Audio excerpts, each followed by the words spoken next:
頭先兩位都講到好多關於年長人士可能面對嘅精神問題啦。咁其實實質上點樣去即係用科技去幫佢哋改善佢哋嘅問題呢？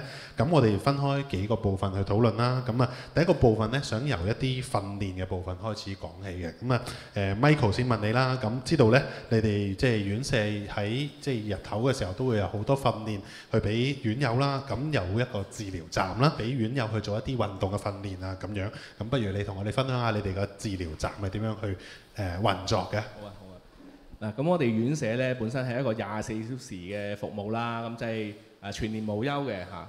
咁佢哋夜晚咧喺我哋度瞓覺，咁啊日頭一定要有啲活動咧，令佢哋咧作息定時嚇。咁啊，我哋喺嗰個小欖設計嘅時候咧，即係呢個院舍設計嘅時候咧，都留咗比較大嘅地方咧，係要做一啲我哋嘅活動啦，日間活動啦。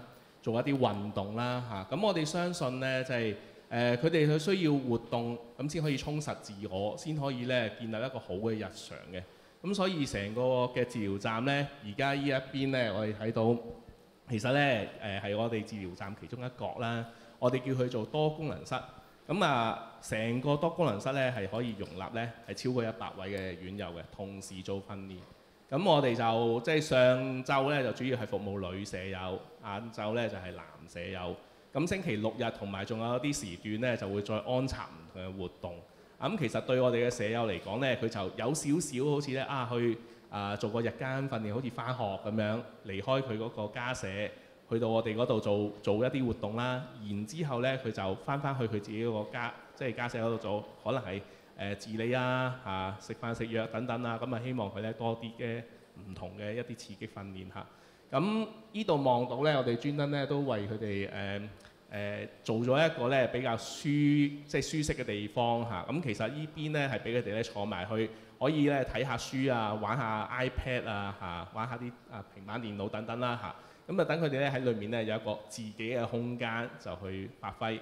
咁有啲院友咧，佢係喺呢個位置咧係。即係非常之喜歡嘅，唔肯走嘅嚇。咁其實除咗我哋嘅院友之外，有時啲家屬嚟到咧，都會係坐喺呢度啊，同個院友一齊見啊。佢會覺得即係嗰個位置比較舒服嚇。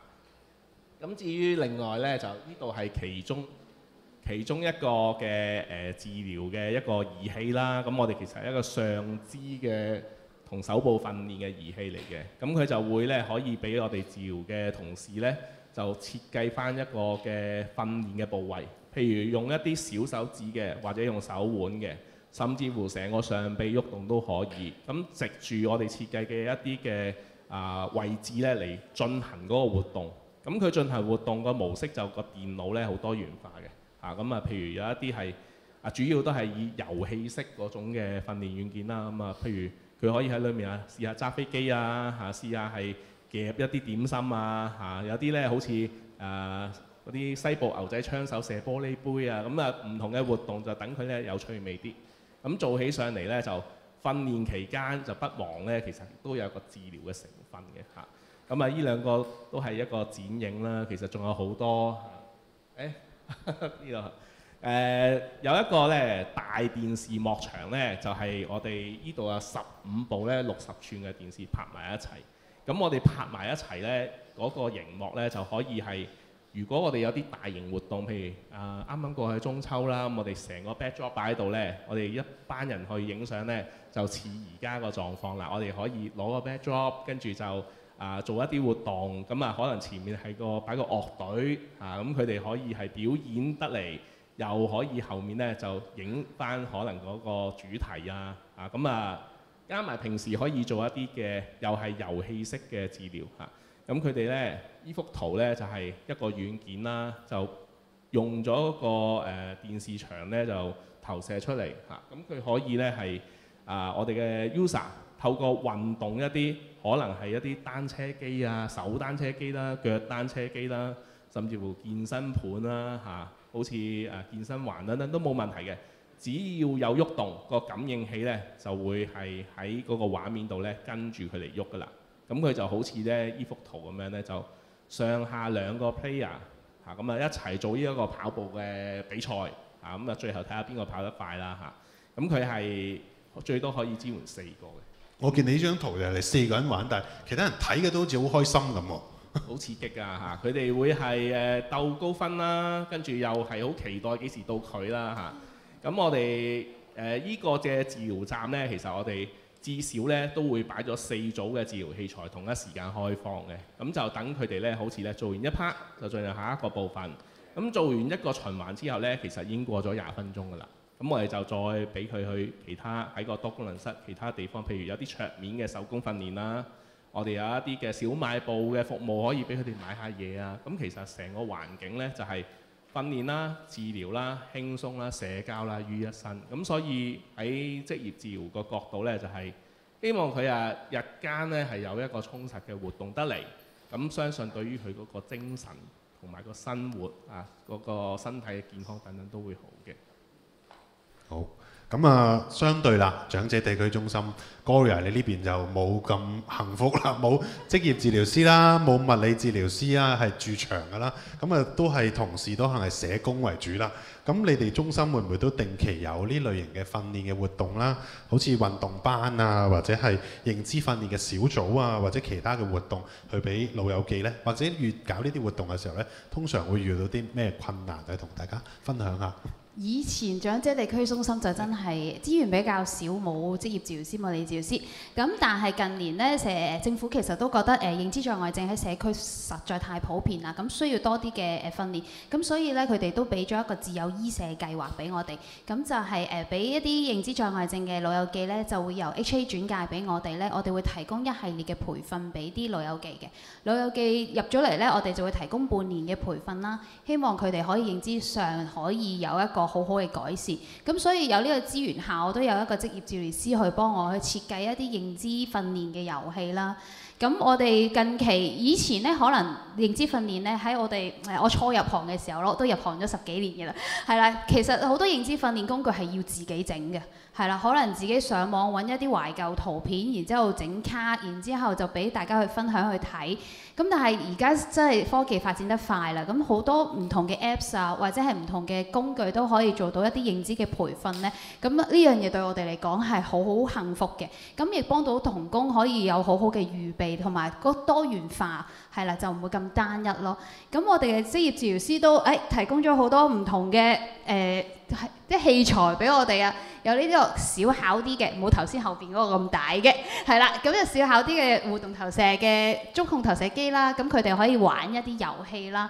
咁我哋通常就唔會俾佢一個人玩嘅，我哋希望佢哋可以2個人一齊去有商有量啦，同埋可以增加佢哋嘅社交同埋互動嘅。咁呢個就得意啦，呢個叫 Metata Lab Pro 啊，係啦，咁係其實係俾啲小朋友咧去學習一個編程嘅，佢哋話係愛嚟編碼嘅。咁但係我哋就應用咗喺長者身上咯。咁認知障礙症嘅老人家咧，我哋可以話俾佢聽，嗱，我想你而家去邊格，你個機械人而家喺呢格，咁即係要向前走幾多步，向左走幾多步。咁呢個對佢嚟講咧係一個好好嘅培訓嚟嘅，咁加上呢度咁色彩咁鮮豔咧，咁令到佢哋咧會覺得呢個遊戲好好玩嘅，係啦，咁所以近期即係近年嚟呢啲科技嘅發展咧，令到老人家咧其實認知障礙症嘅老人家冇耐性嘅，係啦，咁我哋如果係真係人同佢哋講一啲培訓，可能做一啲運動嘅話咧，佢哋嘅專注力唔會太長，咁但係多咗呢啲嘅器材之後咧，佢哋嘅個專注力上邊係會多咗，係啦，咁同埋會多咗啲新鮮感。係啦，我哋每個禮拜俾唔同嘅遊戲佢哋玩咧，令到佢哋接受到呢啲科技嘅嘢咧係會多啲嘅。咁隨住同埋因為我哋認知障礙症老人家喺度做培訓嘅時候，屋企人都會喺後邊睇住嘅。咁屋企人都見到某啲嘅器材非常之好用嘅時候，佢哋都願意去買翻去屋企俾老人家去玩咯。咁所以我都覺得科技嘅發展係真係可以令到人與人之間係可以認知訓練可以多咗啦，同埋社交互動都可以用另一個方式去演繹咯。係呢個咧就一定要介紹啦，呢個係龍骨王啊，咁就係PolyU 贊助我哋嘅。咁呢個活動咧就係有一個大電視啦。咁其實咧我哋成日都希望老人家會做多啲運動，尤其是上肢同下肢嘅訓練都需要做嘅。但係如果你叫佢單一地咧拉繩啊或者踩單車咧，咁係比較乏味嘅。咁但係有咗呢個遊戲之後咧，咁佢哋咧可以專注喺電視機度咧，可以做一啲唔同嘅上肢訓練啦，例如抹窗啊。係啦，佢個屋企都唔抹，但係要嚟呢度抹窗。咁但係佢哋又玩得開心㗎喎，咁所以咧呢啲唔同嘅體感遊戲咧，令到佢哋喺做運動方面都會多咗一種趣味咯。好啦，咁啊跟住就這個時候回應一下，好啊我見到頭先你都有買啊嘛，好似係頭先都見到你幅相有啊。咁咧喺呢度係咪？呢個上唔係依度就我哋物理治療嘅房間嚟嘅。咁啊佢哋咧就都係買咗好多智能科技嘅儀器啦。咁你見到咧平時我哋做嗰啲嘅叫做即係阻力訓練咧，其實就冇嘢睇嘅，就自己做嘅啫。咁你叫佢咧，喂，你努力做10分鐘先有運動效果，其實就有啲困難嘅。咁變咗我哋啲同事咧成日講叫佢做，咁個成效大家估到啦嚇。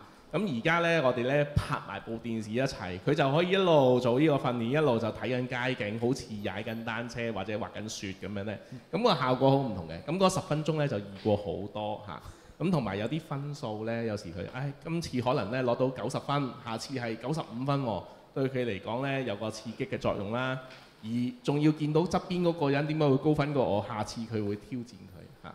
咁我頭先想講就係阿 Gloria 有幅圖咧，就係有點心嘅嚇。咁我上兩幅嚇，有個其實我哋依家咧做好多嗰啲活動咧，就嗰個文化如果能夠同我哋嗰個服務使用者係能夠接軌嘅話咧，個效果會更加好嘅。特別係我相信係認知障礙嘅朋友啦，你叫佢睇好多新嘅嘢咧，倒不如睇啲佢識嘅嘢嚇。咁譬如懷舊唱片啊、歌曲啊，呢啲點心圖咧都係非常之好。咁我相信係即係治療師揾嘅，咁佢都會諗下，有冇啲係令個效果更加即係卓越嘅，更加有成效嘅，就會篩選出嚟咯。咁我哋都有咧一啲係類似咁樣，就係做翻啲 local 嘅點心啊、街市啊、公園啊嘅一啲嘅配套咧，就令到佢哋喺嗰個活動裡面咧係有埋另一種嘅感覺，係我哋懷緬嘅一啲方式，令佢係增加個效益嘅。